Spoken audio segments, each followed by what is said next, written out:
चुनाव का माहौल है। ऐसे चुनावी माहौल में अरविंद केजरीवाल की गिरफ्तारी हुई और उसके बाद हम देख रहे हैं कि विपक्षी नेताओं को कहीं ना कहीं टारगेट भी किया जा रहा है। कोई शराब घोटाला हुआ नहीं है एक्चुअल में। भाई कांग्रेस का अकाउंट फ्रीज कर दिया, आम आदमी पार्टी के चार नेता जेल में डाल दिए।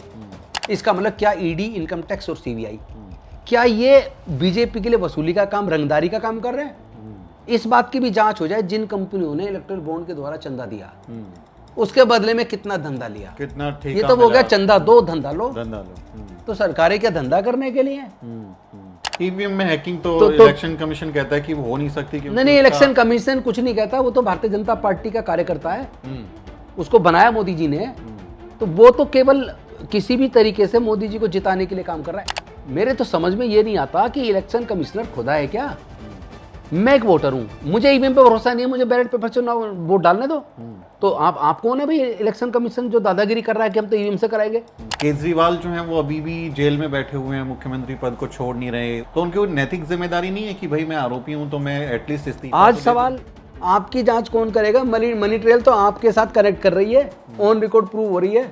वो तो 400 पार का नारा दे रहे हैं, तो इस बार फिर आप लोगों मैं एक बात पूछना चाहता हूँ, वो 400 पार का नारा किस भरोसे पे दे रहे हैं? अरे रिटायर लोगों को तुम बना रहे हो, तो रिटायर लोगों को जब आप कुछ दे रहे हो तो बदले में कुछ तो तय किया होगा। यही तो, इसी से तुम्हें भरोसा पैदा हो रहा है 400 पार और 370 का। सारी विपक्षी पार्टियां जो कह रही हैं कि ईवीएम से चोरी होती है वो चुनाव का बहिष्कार कर दें। वो कहेंगे अच्छी बात है, तो सत्ता में खुद फिर पूरे जीत के बैठ जाएंगे 543 सीट। निर्दलीय जीत गए, निर्दलीय 543 पे जीत के बैठ जाएंगे वो, और तुम अपने करते रहो बहिष्कार। दिल्ली में वो गड़बड़ी क्यों नहीं हो पाती? दिल्ली में बार बार क्यों आम आदमी पार्टी सरकार बनी? ईवीएम से सब जगह ही वो बीजेपी जीत जाएगी, तो क्या फिर क्रांति नहीं हो जाएगी देशमुख के खिलाफ? जब एक तरफा पूरी बीजेपी के खिलाफ जहां जनता होती है, वहां उनकी वोट की जो चोरी, जो 3-4-5% का वो खेल कर पाते, वो उससे काम नहीं बनता उनका। लेकिन अभी ईवीएम के अलावा राम मंदिर एक आंदोलन हुआ, उसके बाद राम मंदिर आज राम मंदिर कहीं कोई मुद्दा नहीं है पूरे देश में, जनता जा रही है करोड़ों की संख्या में, जनता में कहीं चर्चा नहीं है। 22 प्रतिज्ञाओं की वजह से कुर्सी चली गई। बहुत छोटी चीज है कुर्सी। थोड़ा रिग्रेट होता है कि यार 22 प्रतिज्ञाएं इतनी बड़ी चीज है। गाड़ी चली गई, गाड़ी बंगला बहुत छोटी चीज है। 22 प्रतिज्ञाएं अगर दुनिया के लोग मान लें, पूरी दुनिया में शांति स्थापित हो जाएगी। इस पूरी चुनावी राजनीति में जो दलित राजनीति है कहीं ना कहीं वो पीछे छूटती जा रही है। अब तो हाशिए पर है। पिछड़े वर्गों की राजनीति एक षड्यंत्र के तहत किराए कर दी गई है, और सबसे बड़ी गलती हमारी ये हुई है कि हमें हीरोइज्म चाहिए। इंडिया गठबंधन में भी हम देखते हैं कि दलित लीडरशिप को भागीदारी नहीं है, चाहे वो यूपी में बहन जी हो, महाराष्ट्र में प्रकाश आंबेडकर जी हो। बहुत जो दलित लीडरशिप है उसको बहुत वैल्यू उन्होंने नहीं किया। देखो, मुझे सबसे ज्यादा दुख इस बात का होता है, 80-90% लोग 10-12% लोगों से भीख मांग रहे हैं टिकट की। अरे वो कौन होते हैं टिकट देने वाले? तुम एकजुट होते, तुम दे देना उन्हें टिकट 10%। प्रधानमंत्री नरेंद्र मोदी जो हैं वो कह रहे हैं कि मोदी की गारंटी, एक गारंटी का मतलब है गारंटी की भी पूरे होने की गारंटी, और वो तमाम तरीके के दावे करते हैं। मोदी जी की एक भी गारंटी आज तक पूरी नहीं हुई, वो धोखेबाज है। मोदी इस बात की गारंटी दे रहे हैं कि ये मेरी गारंटी है, ये मोदी की सरकार की गारंटी है, जो हम कह रहे हैं बिल्कुल नहीं होगा। ये आप रिकॉर्ड कर लो। नहीं, 370 किया, राम मंदिर किया, यूनिफॉर्म से वो जनता कहाँ मांग रही है? वो तो बीजेपी का आपका एजेंडा है। मीडिया के द्वारा जो ब्रांडिंग की गई उस पर भरोसा किया और सब लोग को लगा कि शायद वास्तव में अच्छे दिन आ जाएंगे। जय भीम, स्वागत है आपका हमारी इस खास मुलाकात सीरीज में। और आज इस सीरीज में हमारे साथ एक ऐसी शख्सियत हैं जो सामाजिक न्याय की लड़ाई में अपनी एक खास पहचान रखती हैं, और चेहरा देखकर आप समझ चुके हैं। मेरे साथ हैं एडवोकेट राजेंद्र पाल गौतम, जो कि दिल्ली सरकार में पूर्व मंत्री रह चुके हैं, कैबिनेट मंत्री रहे हैं, और बाबा साहेब डॉक्टर अम्बेडकर की 22 प्रतिज्ञाओं के बाद विवाद हुआ, जिसके बाद उन्होंने अपनी कुर्सी को ठुकरा दिया।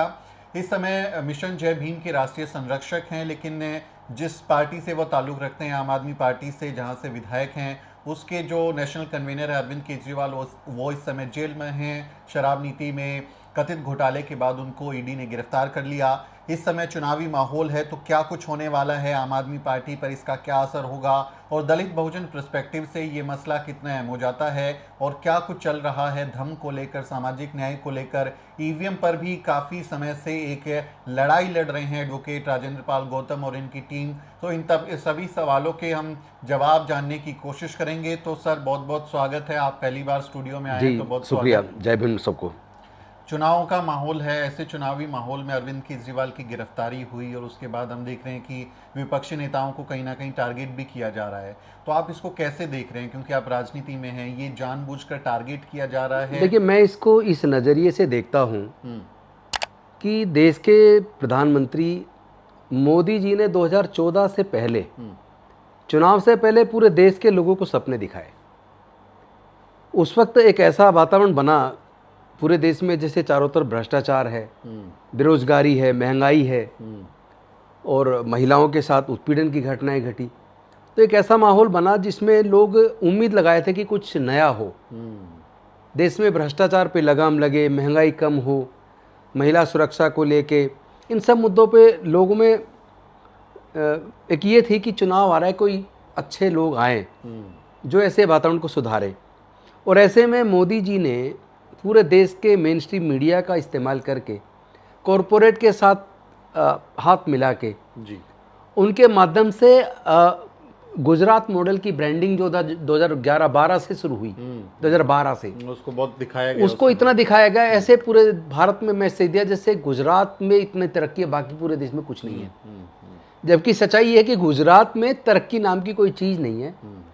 सरकारी स्कूल बहुत खस्ता हाल है, सरकारी अस्पतालों में इलाज की कोई व्यवस्था नहीं है। यहाँ तक कि एक ऐसा मॉडल है गुजरात का जहाँ अहमदाबाद के अंदर जो राजधानी है गुजरात की, गांधीनगर, तो गांधीनगर अहमदाबाद में ट्रैफिक पुलिस प्राइवेट है जी, और वहाँ सरकारी स्कूल में बच्चे पढ़ के कुछ बन नहीं सकते, लोगों की इलाज की कोई व्यवस्था नहीं है, रोजगार की कोई व्यवस्था नहीं है, और उत्पीड़न दलितों के साथ, पिछड़ों के साथ, आदिवासियों के साथ बहुत ज़्यादा है। तो एक नकली मॉडल क्रिएट किया गया, गुजरात मॉडल, और उसकी ब्रांडिंग पूरे कॉरपोरेट के साथ हाथ मिलाकर मेन स्ट्रीम मीडिया को खरीद के उनके द्वारा मोदी जी की ब्रांडिंग की गई। और फिर उन्होंने जो सपना दिखाया कि मैं काला धन वापस लेकर आऊँगा, 15 लाख और इतना विदेशों में काला धन है वो सारा वापस ला के सबके अकाउंट में 15-15 लाख रुपए आ जाएगा। हर साल 2 करोड़ लोगों को रोजगार देंगे।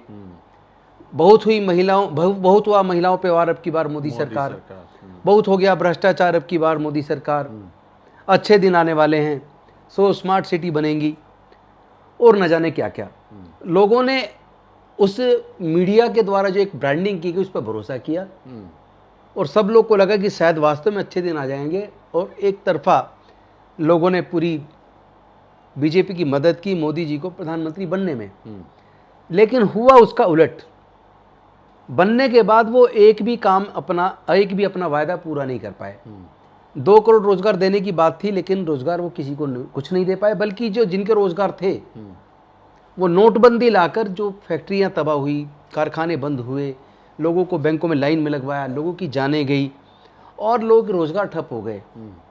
और इसके साथ साथ महंगाई कम होने की बजाय कई गुना ज़्यादा बढ़ गई। पेट्रोल 35 रुपये लीटर देने की बात की थी, वो 100 रुपये लीटर क्रॉस कर गया। तो एक तरह से लोगों के सपने टूट गए और महिलाओं के ऊपर उत्पीड़न और ज़्यादा बढ़ गया। दलित पिछड़ों के ऊपर उत्पीड़न की घटनाएं तेजी से बढ़ गई। धर्म के नाम पे एक नफरत का एक माहौल बना दिया गया। तो हर मोर्चे पर मोदी जी की सरकार फेल हो गई। फेल होने के बाद जो पुलवामा हुआ या कराया गया, ये भी अपने आप में एक सवाल है, क्योंकि अभी तक उसकी कोई जांच निकल के नहीं आई कि वो किसने कराया, कैसे कराया, कौन पीछे था, कहाँ से RDX 300-350 किलो एक कार में रख के और वहाँ तक पहुँच गया। जबकि सैनिकों ने तो 5 विमान के द्वारा ट्रांजिट मांगा था, लेकिन जिन्होंने अपने लिए 8,000 करोड़ का विमान खरीदा प्रधानमंत्री जी ने, उन सैनिकों को ट्रांजिट करने के लिए 5 विमान तक मुहैया नहीं कराए। और फिर जहाँ चप्पे चप्पे पर प्राइवेट गाड़ियों की छोड़ो, सरकारी गाड़ियों तक की जांच होती है। हम एक MLA के तौर पर 9 MLA की सदस्य कमेटी जो जम्मू एंड कश्मीर के सरकार के सरकारी अतिथि के तौर पर हम थे, उसके बाद भी हमें उतार के चप्पे चप्पे पे गाड़ी की जांच होती थी जी। ऐसे में 300-350 RDX लेके कोई गाड़ी कैसे सैनिकों के काफिले से टकरा गई। तो ये इससे एक संशय पैदा होता है कि ये हुआ था या चुनाव जीतने के लिए कराया गया। लेकिन आप जो चीज़ें गिनवा रहे हैं, चाहे वो नहीं, मैं आपका सवाल का जवाब दे रहा हूँ, रोजी रोजगार की बात है या फिर शिक्षा की बात होगी, हेल्थ की बात होगी, ये जनता के लिए मुद्दे हैं क्या? क्योंकि इन पे अगर सोचे तो फिर इनको वोट मिलना ही नहीं चाहिए था। 2019 में भी सरकार जीत गई, जनता में ये मुद्दे बन पाए? मुझे लगता है कि दो चीजें हैं। मुद्दे तो अपनी जगह हैं, वो अलग बात है। इन्होंने एक धर्म का कार्ड खेल के यूथ का ब्रेन वॉश कर दिया, लेकिन उनकी संख्या इतनी ज़्यादा नहीं है जितना इनको समर्थन मिला। वो समर्थन मैं समझता हूँ ईवीएम से मिला। ईवीएम अपने आप में लोगों की वोट की चोरी का बहुत बड़ा घोटाला है। ईवीएम लोकतंत्र के लिए बहुत बड़ा खतरा है। जिन विकसित देशों ने ईवीएम बनाई वो लोग ईवीएम का इस्तेमाल नहीं करते। ईवीएम मशीन के अंदर घड़ी क्यों लगी है? टाइम, उसमें टाइमर है, डेट एंड टाइमर लगा हुआ है, यानी कि कितने तारीख को कितने बजे से कितने बजे तक वोट की चोरी होनी है वो तब तक नहीं हो सकती जब तक उसमें टाइमर ना लगा हो, घड़ी ना लगी हो। दूसरी बात, जो कंपनी ये ईवीएम बनाती है, चाहे वो ECIL हो, चाहे वो भारत इलेक्ट्रॉनिक्स लिमिटेड हो, उसके इधर 4 में से 1 डायरेक्टर भारतीय जनता पार्टी का पदाधिकारी, उधर भी 1 डायरेक्टर भारतीय जनता पार्टी का पदाधिकारी है।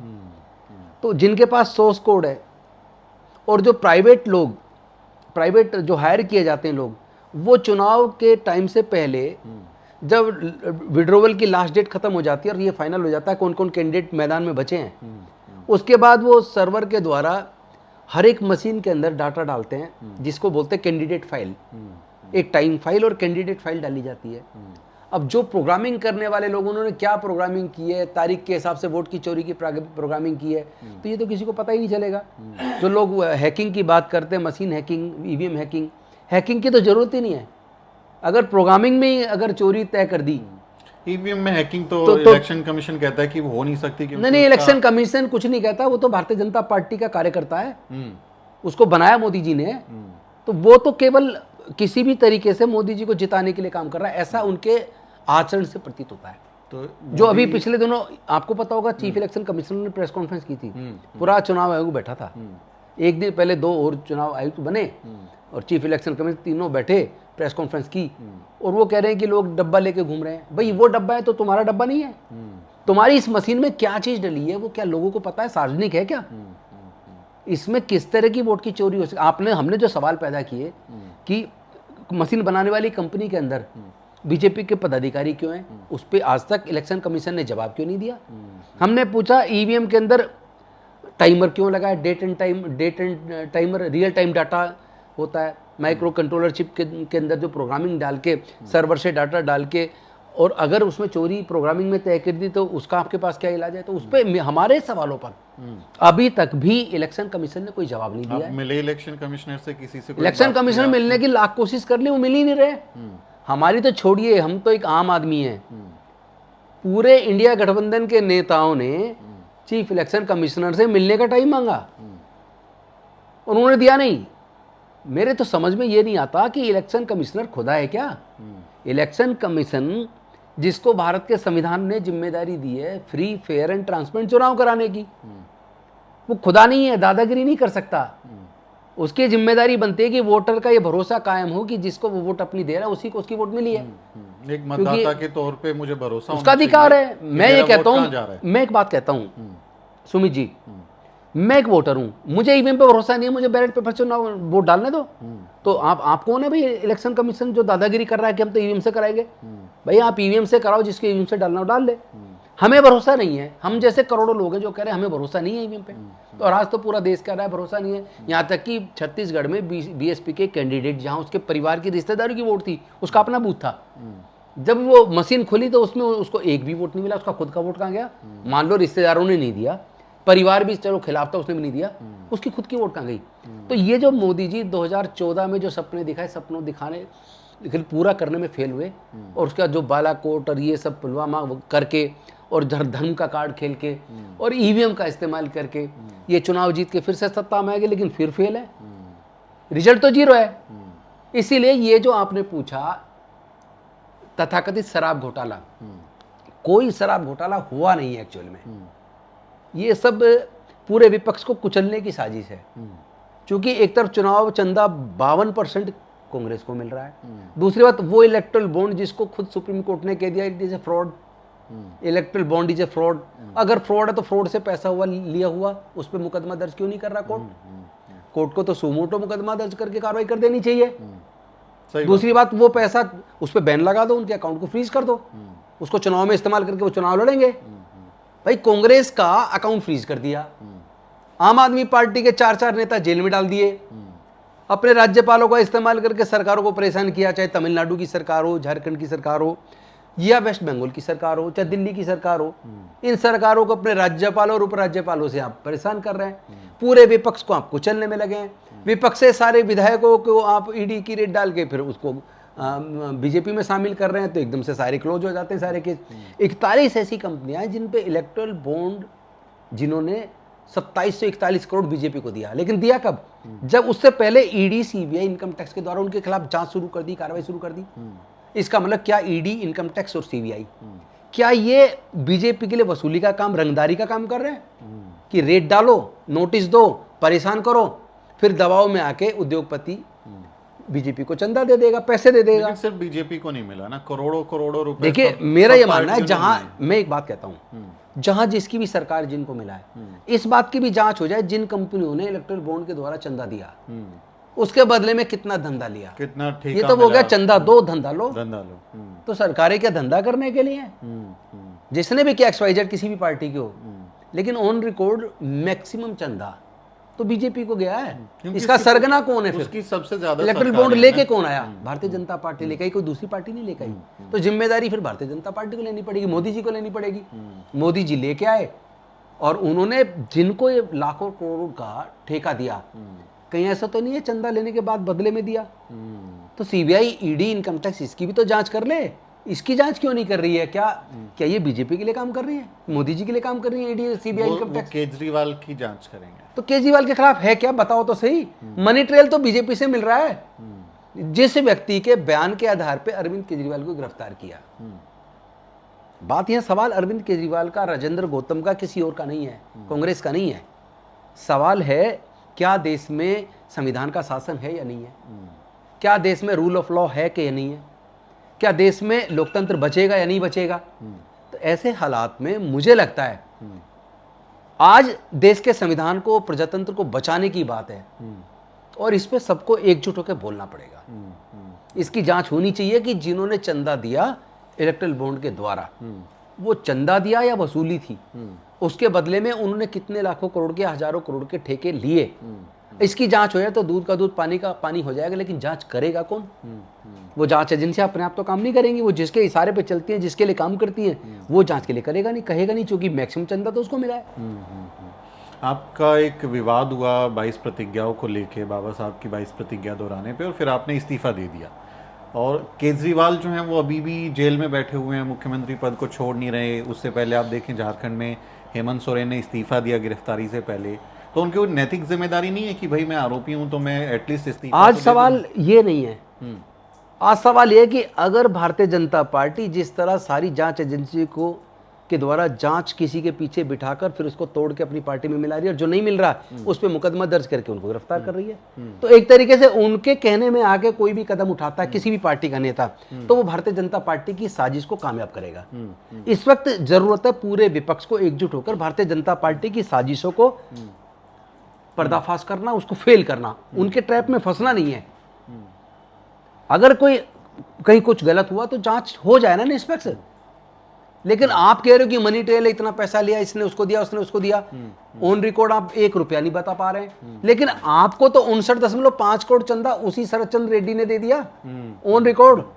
आपकी जांच कौन करेगा? मनी ट्रेल तो आपके साथ कनेक्ट कर रही है, ऑन रिकॉर्ड प्रूव हो रही है, तो आपके खिलाफ कौन कार्रवाई करेगा?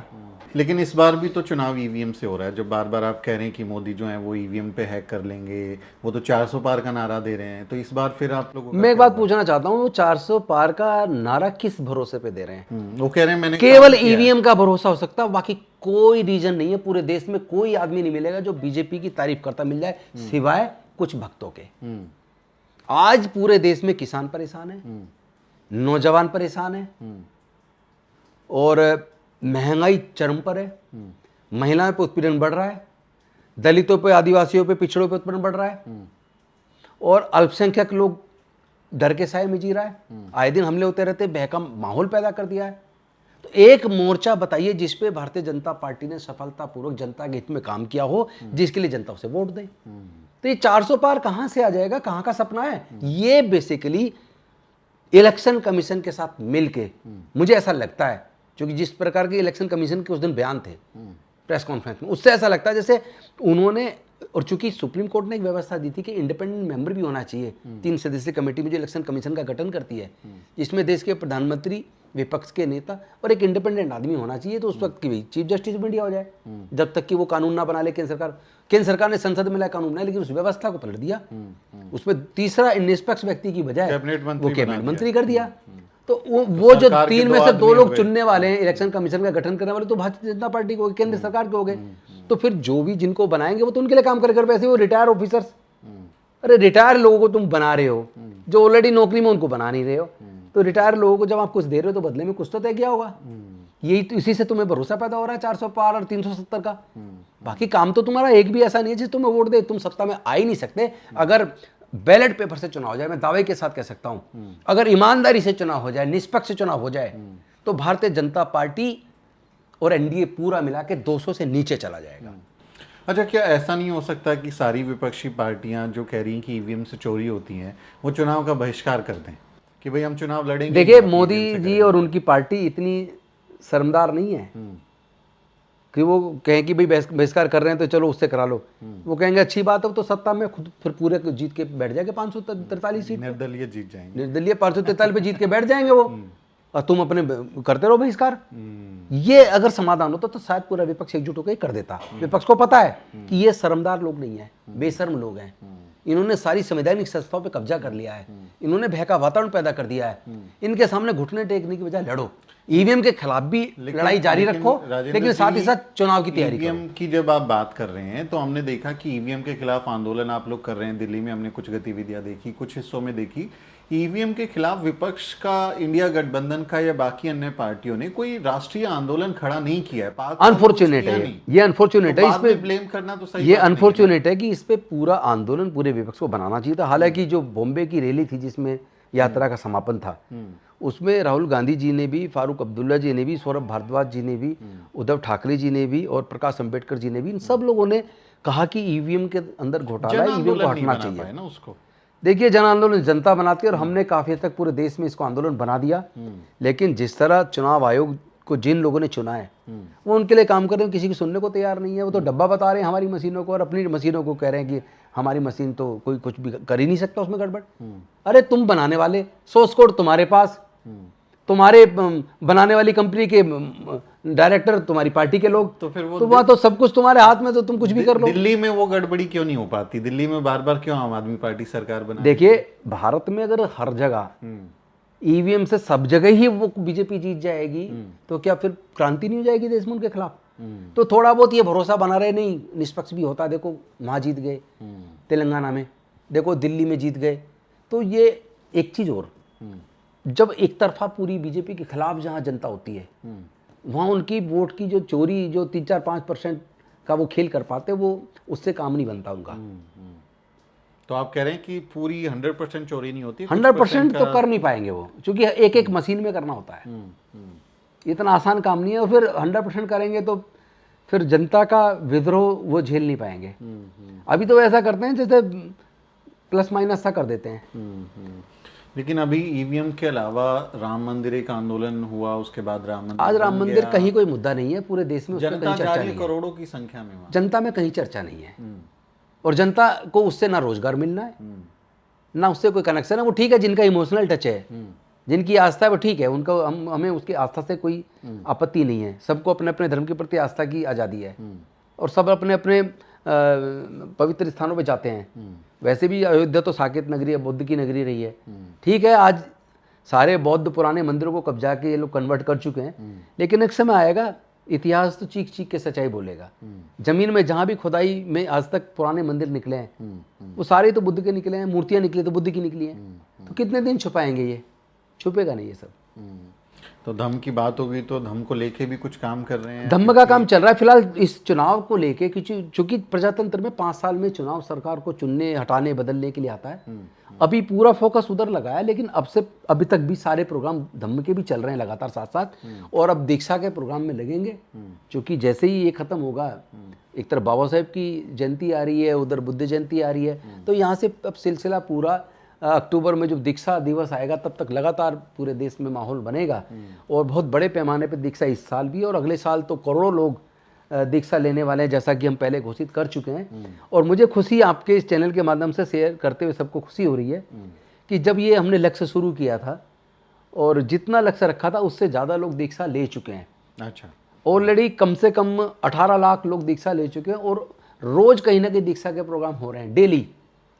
कहीं पे 20 ले रहे हैं, कहीं 50 ले रहे हैं, कहीं 500 ले रहे हैं, कहीं 5000 ले रहे हैं, कोई 50,000 ले रहे हैं, लेकिन ले रहे हैं। और अच्छी बात यह है कि केवल एक धर्म के मानने वाले नहीं ले रहे हैं, अच्छा, दूसरे धर्मों के लोग भी ले रहे हैं, और विभिन्न जातियों के ले रहे हैं, केवल अनुसूचित जाति के नहीं ले रहे।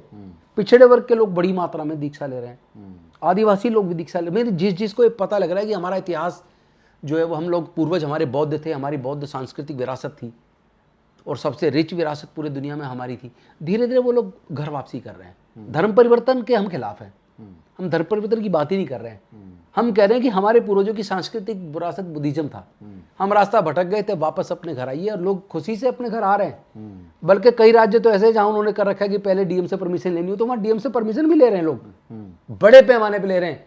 गुजरात में कई डीएम ने तो लिख के दे दिया है कि भाई इसमें परमिशन की जरूरत ही नहीं है। अच्छा, क्योंकि जो हिंदू मैरिज एक्ट है उसमें डेफिनेशन में है कि हिंदू कंसिस्ट ऑफ बौद्ध, जैन, सिख, तो आप कर रहे हैं तो भी हमें कोई एतराज नहीं है। तो बड़े पैमाने पे दीक्षाएं चल रही हैं ऑलरेडी।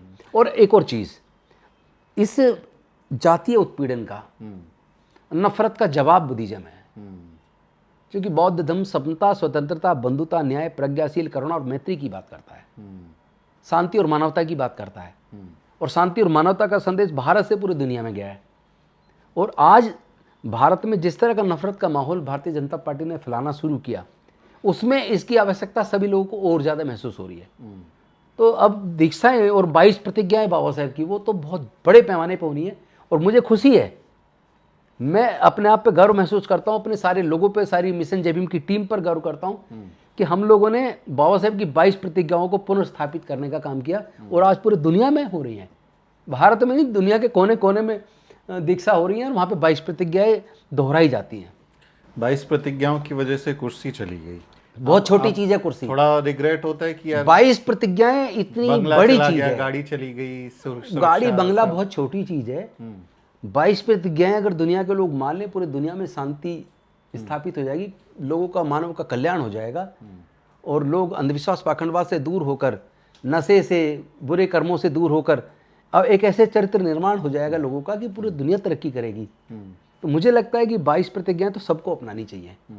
22 प्रतिज्ञाएं में वो 4-5 प्रतिज्ञाएं वो केवल उनके लिए जो बौद्ध, हिंदू से बनते हैं, लेकिन जो दूसरे धर्म के से बनते हैं वो उनके लिए वो 5-6 प्रतिज्ञाएं नहीं है। उनके लिए जो बाकी की तो सभी के लिए लागू होती है, चाहे हिंदू हो, मुस्लिम हो, सिख, ईसाई हो, सबके लिए लागू होती है कि भाई मैं चोरी नहीं करूँगा, मैं नशा नहीं करूँगा, मैं व्यभिचार नहीं करूँगा, मैं किसी का उत्पीड़न नहीं करूँगा, मानव कल्याण की भावना रखूँगा, और मैं हर प्राणी मात्र के लिए अच्छे भाव रखूँगा। तो ये तो सबके लिए कल्याणकारी रास्ता है और सबको अपनाना चाहिए।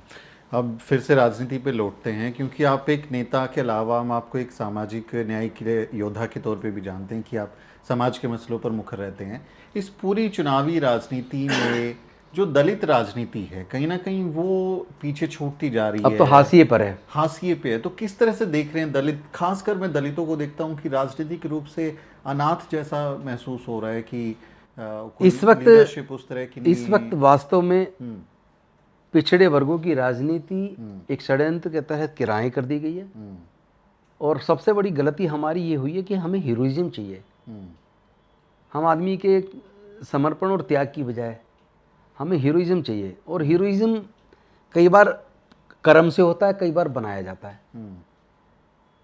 तो लोगों को हीरोइज्म की बजाय मुद्दों से जुड़ना चाहिए, धम्म से जुड़ना चाहिए। राजेंद्र गौतम से नहीं जुड़ना चाहिए। राजेंद्र गौतम अगर कोई अच्छी बात कह रहा, अच्छे विचार लेके चल रहा, तो उस विचार से जुड़ना चाहिए। राजेंद्र गौतम बुरे रास्ते पे चले तो राजेंद्र गौतम को छोड़ देना चाहिए। हमारी गलती ये हो रही कि हम विचार से जुड़ने की बजाय व्यक्ति से जुड़ जाते हैं, और व्यक्ति अच्छा है तो बहुत अच्छी बात है, लेकिन बुरा हो जाए तो भी जुड़े रहते हैं। जब हम तब भी जुड़े रहते हैं तो वो हीरोइज्म को बढ़ावा देता है और मुद्दों से भटका देता है, और वो अपने मिशन मूवमेंट को डिरेल कर देता है। ये हमारे पूरे दलित, पिछड़े, आदिवासी, पूरे समाज का अनफॉर्चुनेट पार्ट है लाइफ का। इसको हमें जल्दी से जल्दी दूर करना होगा और इस बहुजन राजनीति को फिर से एक ताकतवर तरीके से हम तैयार करेंगे। ये मैं आपके चैनल के माध्यम से प्रॉमिस कर रहा हूँ।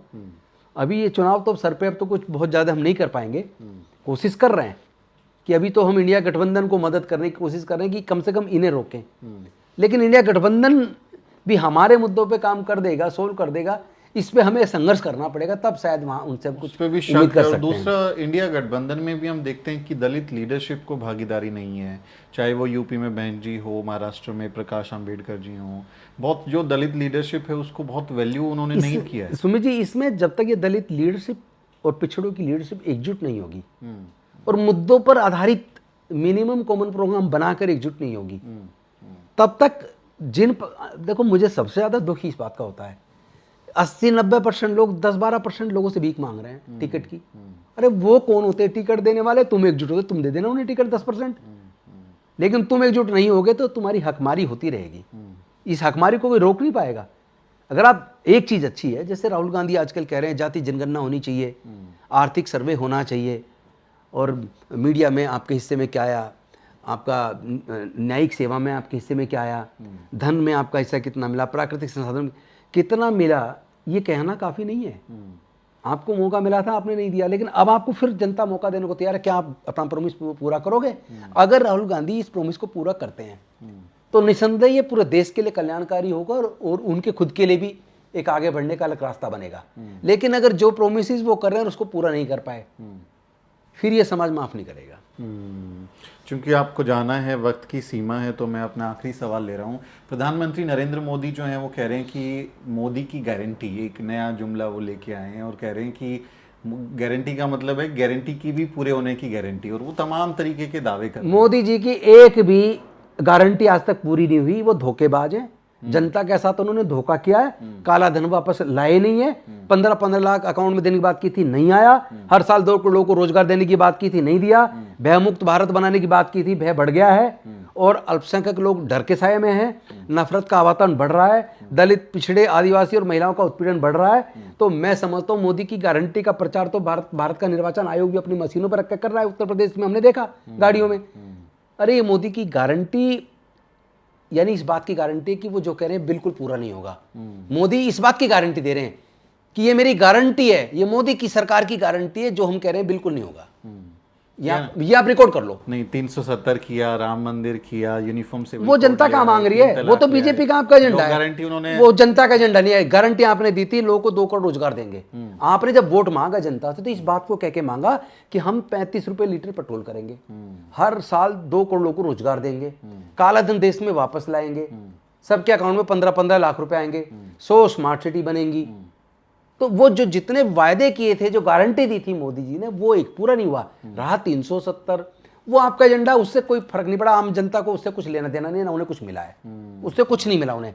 मंदिर बन गया, मंदिर पहले ही करोड़ों मंदिर हैं, हर गांव में, हर घर में मंदिर है, ऐसा कोई घर नहीं जिसमें मंदिर ना हो। तो वो मुद्दा मुझे पता है, वोट के लिए मुद्दे बनाए जाते हैं, पर जो जनता से वायदे किए थे मोदी जी ने वो पूरे नहीं किए। तो भविष्यवाणी कर दीजिए, कितनी क्या कुछ होने वाला है चुनाव में? कुछ देखिए, अगर निष्पक्ष ईमानदारी का चुनाव हुआ तो भारतीय जनता पार्टी और पूरा एनडीए मिला के 200 से नीचे जाने वाला है, और बेईमानी हुई तो फिर कुछ भी हो सकता है, फिर तो वो 543 की सारी जीत लें। तो ये चुनाव के जिस दिन नतीजे आएंगे उस दिन पता चलेगा कि ईमानदारी से चुनाव हुए हैं या फिर उसमें कुछ ना कुछ घपलेबाजी हुई है। बहुत बहुत शुक्रिया आपसे बातचीत करके, अच्छा सभी को नमो बुद्धाय, जय भीम। जय भीम सभी साथियों को। ये बातचीत आपको कैसी लगी और इस पर आपकी क्या राय है, कमेंट करके ज़रूर लिखें। आपसे अपील है कि हमारे चैनल को सब्सक्राइब करें और ये वीडियो अन्य लोगों के साथ शेयर करें ताकि बाकी लोग भी इस जानकारी को हासिल कर सकें। इस बातचीत को रिकॉर्ड करने में मेरी मदद कर रहे हैं मेरे सहयोगी मोहित और संतोष कुमार। अगले वीडियो में मुलाकात होगी दोस्तों। जय भीम। साथियों, अगर आपको द न्यूज वीक का काम पसंद है और आप चाहते हैं कि हम यूं ही अम्बेडकरवादी पत्रकारिता करते रहें, तो हमारी आर्थिक मदद जरूर करें। आप अपनी स्क्रीन पर दिखाई दे रहे इस QR कोड को स्कैन करें और न्यूज वीक फाउंडेशन के खाते में अपनी दान की राशि भेजें। QR कोड के अलावा आप UPI के जरिए भी मदद कर सकते हैं। आप हमारी UPI ID newsweek@yes bank पर भी मदद भेज सकते हैं। इसके अलावा आप हमारे अकाउंट में भी मदद भेज सकते हैं। खाते का नाम है News Week Foundation, account number है 02358870000640। IFSC कोड है YESB0000 235। बैंक का नाम यस बैंक है और ब्रांच है नेहरू पैलेस, दिल्ली। आप डोनेशन के एवज में इनकम टैक्स में भी छूट पा सकते हैं। डोनेशन की रसीद पाने के लिए ट्रांजैक्शन का स्क्रीनशॉट हमें भेजें। टाइप करें डोनेशन स्पेस आपका नाम और हमें 8595794224 पर व्हाट्सएप करें।